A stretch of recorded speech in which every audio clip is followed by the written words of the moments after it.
Well, hello. Here we are down at the shop again, working on a few things. Got several little projects lined up for today. The last video I done was about a 3-point hitch. And I was actually going to get these forks. They're really hay forks. Put on back of the 140. It kind of turned into another project, as usual.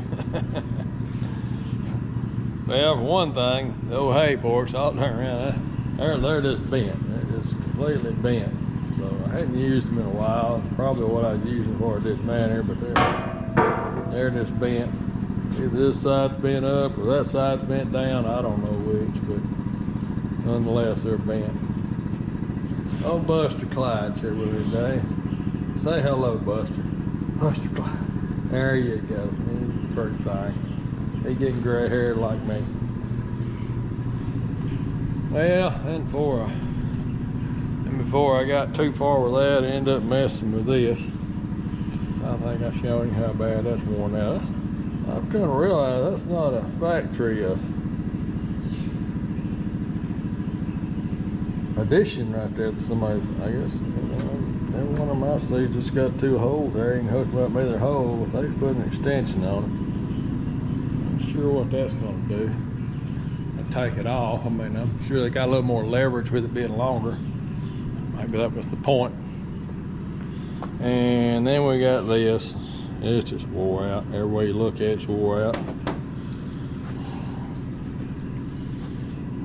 Don't know if I can weld that up and sheen it down a little bit.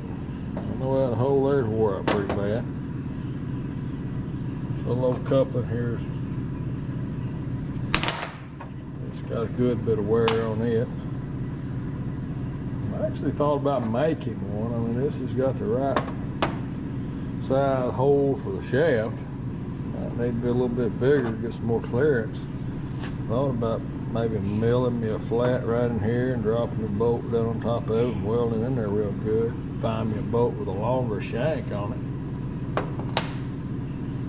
I'm just making one. I haven't found one yet. I haven't looked real hard, but I haven't found one yet online. I'm gonna try to work on that some. I'm gonna take that little link off of there first. I'm gonna see how this does weld up. If I can get this pin tightened up, I don't know what to really do here. That's nothing money can't fix. Money or time.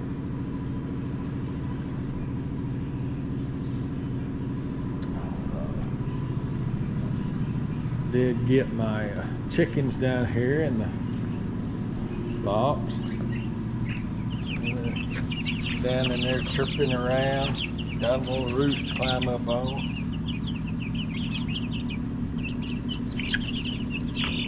And then I do got the little hoop coop out there that I'm gonna get back on. So that's kind of what's on my mind today. These few projects here. Just kind of see where it all takes me. Just thought I'd shoot a few minutes of video and then get busy and see where I end up.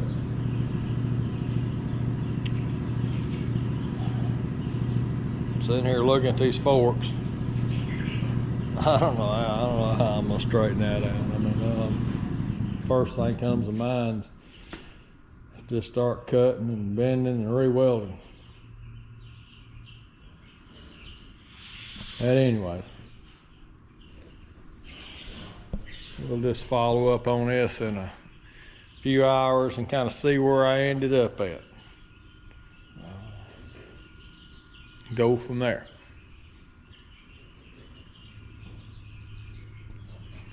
We'll get back here as soon as we can. Hello everybody, we're back at it. It's not a couple of hours later, it's several days later. Did get them forks straightened out. Ended up cutting them about 3/4 of the way in two and bending them back where they're supposed to be and welding them up.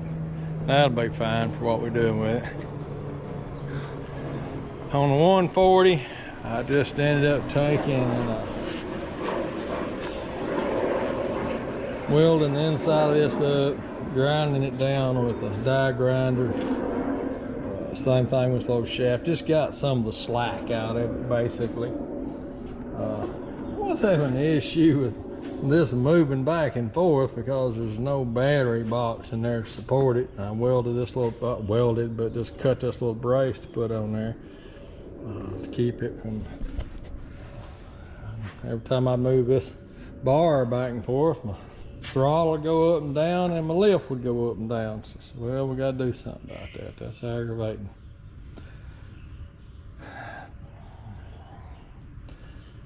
Today, I think I'm fixing to make a phone call and order me a new set of skins for the tractor. These tires, this one here is, I don't know what you can tell in that video, but it's coming completely apart. I'm really surprised it's held up as long as it has. And I don't know, I just don't like these old car tires. They're dry rotted and got two different sizes on them and everything else. We just keep working on this whole thing. It needs quite a bit of attention. I mean, it needs a clutch. I may order a clutch and get a clutch in it. I got a little bit of a head gasket leak. It's up in here. I don't know what you can see. It's right there in the front of the head. It's not much. It's not amounting to anything. It's not getting in the oil. But it's a head gasket leak.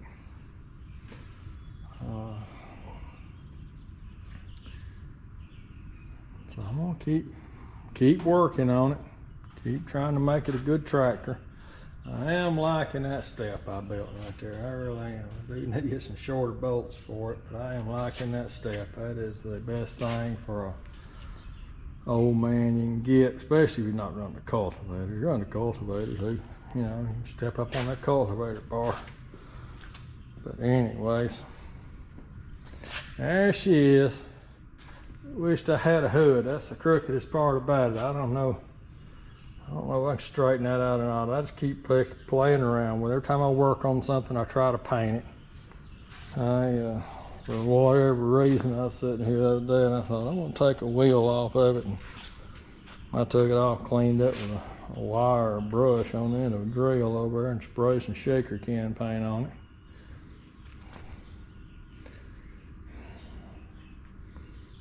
The little 3-point hitch is working out pretty good. I've run the rake, the box blade, and forks. Forks didn't really serve their purpose on the back of the tractor.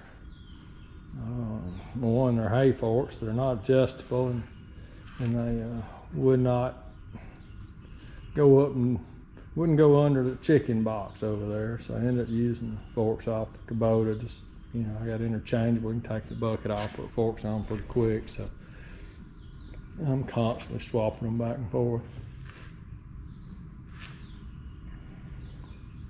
Yesterday probably would have been a good day to shot a video because I was on the L48 all day cleaning up trees, and there's 5 trees that was down in the woods, and just storms over the last 6 months or so. I knew I needed to take the backhoe off. I'm gonna be in the field today. I'm gonna try out this big turn plow I got. I got the trees out of the way. We've had 4, 5, 6 days of this Thursday, Saturday. I think the last rain we've had 6 days of dry weather. And I'm turning new dirt that's never been turned. So I'm gonna try that thing out there. That just looks like a hoss of a plow. And I know the tractor can pull it, so I figure that'd be a good thing to break new soil with.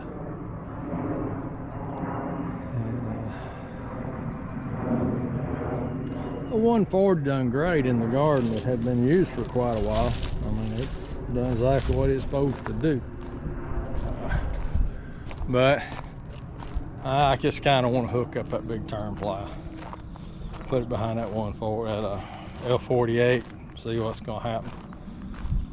Well, anyways, I'll shoot a little video of me turning the field and post a video here in a little while. I hadn't posted nothing in a few days because I hadn't been busy. It's just hadn't done anything I thought the least bit interesting. Just more little odds and ends stuff around here. And, we're supposed to have some storms come in Saturday night in the middle of the night, so it'd be a good day to get out there and hit this with turn plow. And then I'll get the 140 out there with the 2-row disc and go back over it and smooth it out. And I may even drag it. I may even hook something up behind it and drag it and get it real smooth. Let the rain settle it back in. But it won't be long. We're going to be making rows and planting corn and okra and squash and peas and my son, which I already shoot a video of what he's been doing. He's something else now. He's built an awesome greenhouse, and then he's got a sunroom back of his house, so he got all his ceilings going early. And he built this greenhouse, and he's got it all potted up, and just hundreds of plants. Looks great. I mean, we probably might be over there Sunday to see the grandbaby. Grandbaby is 4 months old now, so I may shoot a little video of the greenhouse just to brag on my boy some, because I got 2 boys, my wife's got 2 boys. They're all good kids. I mean, they're all of them are. Her kids is wonderful kids, mine's wonderful kids. And this and here, though, he's the only one on the tractor. Other than lives down there in Birmingham. He's that's computer code such as that. Super smart kid. And funny thing, I was talking to him the other day, and all he wanted to talk about was prepping, you know. And I said, well, the first thing you have to do is move out of the city, you know, and buy you some land if you want to start prepping. And it was an interesting conversation we had anyways. He was probably taking it to the extreme, talking about getting off the grid and all this kind of stuff. And yeah, well, I like that idea. That's great. But I don't know if you're ever really off the grid. I mean, if you go buy solar panels and batteries and everything you need to get off the grid, are you really off the grid? Because, I mean, every bit of that stuff's going to break. Every bit of it's going to, you're off the grid when you're, you know, when you're living without electricity, with you know, wood, heat, whatever. I mean, you know, how far off the grid do you want to get? Well, I like some sustainability, that's for sure. I like my chickens, I like my garden. I mean, the freezer's still full of squash and okra and blueberries and stuff we put up from last year.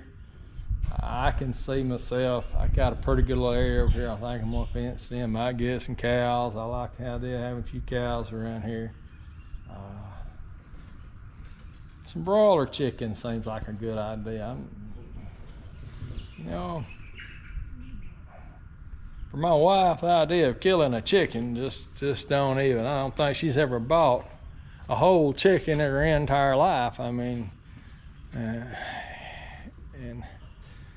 so we was watching the video after that. I said, you think you could do this? And she's like, I don't know.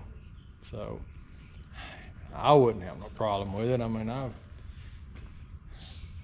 you know, killed squirrel and fish and, you know, quail and stuff like that. And, you know, I don't do it very much because I don't need to, but still, you know, I think the idea of having some broiler chickens and maybe raising them, killing them, putting them in the freezer and having 15, 20 of them put up might be a good idea. And it'd be a good experience too.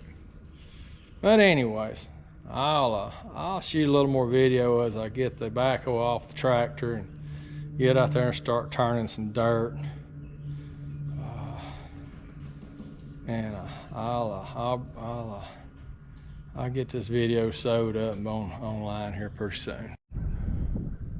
Good morning, everybody. Here we are out in the field with the old 140. Been doing a little plowing. We turned everything yesterday. Turned everything with the L48.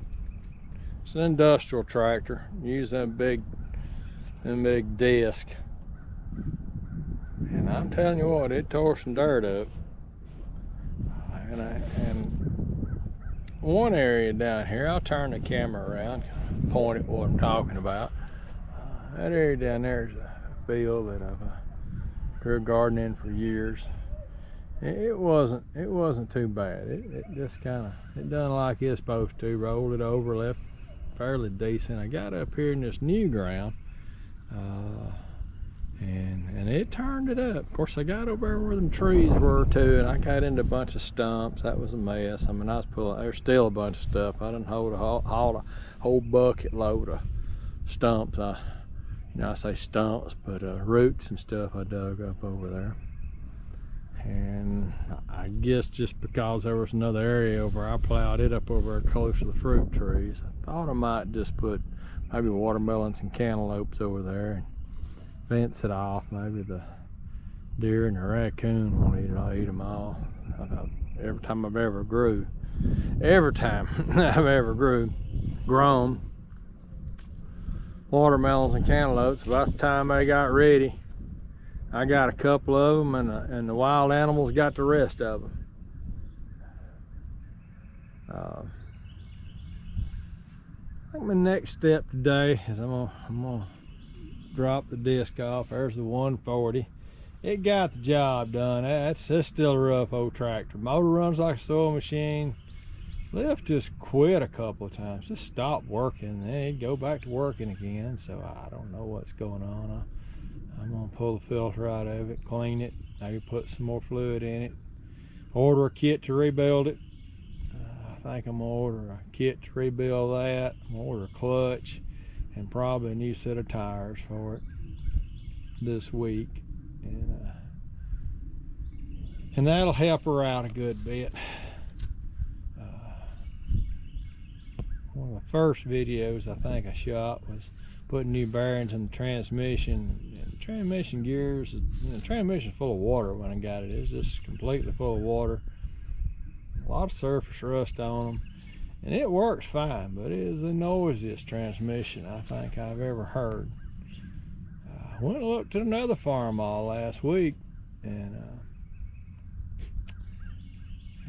it had some issues, but just seemed like a real tight machine. I probably should have bought it.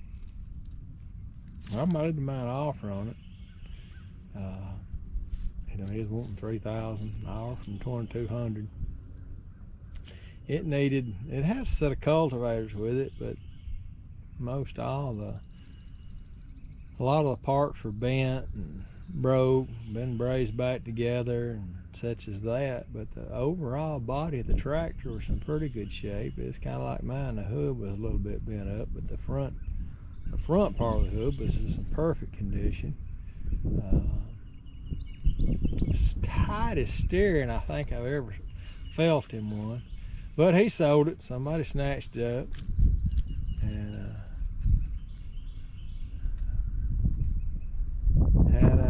had a 1-point hitch on the back of it, and it didn't look like it had been used much either. Didn't have any 1-point hitch equipment with it, so I guess maybe it hadn't for the last 6 years. He'd only about 6 years, and he said, I've never put anything on the back of it other than just cultivators. But anyways, I made him offer on it. I didn't want to get too deep in it. I got a fortune tied up in this little old tractor over here. I mean, it's excuse me. It's been an expensive undertaking. I mean, I guess it could have been worse, but yeah, it's coming along. what can I say? I tell you what, there's one animal right there that seems to love all this dug up dirt. He's just turned into his playground. Maybe he'll get out there and find me some buried treasure. Well, anyways, I'm probably gonna wind this video up right here. Maybe next week when I'm doing the clutch, I'll come back and shoot another video. And I'm gonna get busy on the tractor and go hook up my that old cross tie over there that I pull behind it. I'm just gonna drag it and get it smooth. One thing about an old farm mall, if the field's not smooth, your butt knows it. And I guess riding around them Kubotas with suspension seats and all that has a tendency to spoil you. But that farm mall will beat you to death if it's not smooth. And you know, of course, it's a cultivating tractor. Generally, cultivating tractors are moving kind of slow. So I'd say maybe in about another week or two, we'll be planting something. This upper field here is going to be corn. The lower field is going to be just kind of a normal garden, squash or okra, tomatoes. You know, maybe some peas. I don't know. Like I said, watermelons over there. I'm going to put a big corn patch here. Now I've never planted this large a garden. You know, so come June, I may be regretting this. I may be sitting here June saying, why did I do this? But if the weeds don't take over, I'll be all right with it. I'll see if I can get you a shot of Buster out there. He is just loving that fresh dirt. He has run around in it all morning long. He just loves it. Buster Clyde, there you go, buddy. You want to play? Bet he'll sleep good tonight. Well, anyways, thanks for watching. Like and share, you know. And we'll see you on the next video.